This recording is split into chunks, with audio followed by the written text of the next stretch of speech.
এখানে কি লাঠিটা হারামের কম কি সমস্যা? এখানে কি সমস্যা? এই যে জেনজি, এই যে look at me, এখানে তাকাও, আমার সাথে কথা বলো, deal with me। তোমরা ওদিকে তাকাচ্ছ কেন? ওইদিকে উত্তেজিত হচ্ছে কেন? আমার দিকে তাকাও। আমি তো তোমাদের মেহমান হয়ে এসেছি। হ্যাঁ, ইউ আর দ্য হোস্ট। তোমরা আজকের প্রোগ্রামের হোস্ট, আমি তোমাদের গেস্ট। এইরকম নমুনা করলে হবে? এই যে লক্ষ লক্ষ মানুষ বসে আছে, জায়গা পায়নি, লক্ষ লক্ষ জেনজি দাঁড়িয়ে আছে, তো এরকম তো করে না।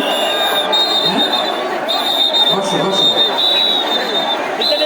মেহরবানি করে বসো বসো, আল্লাহর রাস্তে বসো বসো। হ্যাঁ, আমার দিকে তাকাও, বসো। আর অল্প কয়েক মিনিট, শেষ করে দিলাম। এইদিকে তাকাও, এইদিকে।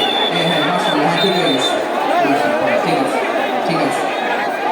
আরেকজনকে বসুন, থামুন বলার দরকার নেই, নিজে নিজে বসে যাও। খুব শান্ত ছিল, ভদ্র ছিল, মাশাআল্লাহ, ঠিক আছে। হ্যাঁ, কেউ কারো দিকে কিছু ছুঁড়ে মারা যাবে না, পানির বোতল, টিস্যু ছুঁড়ে মারা যাবে না।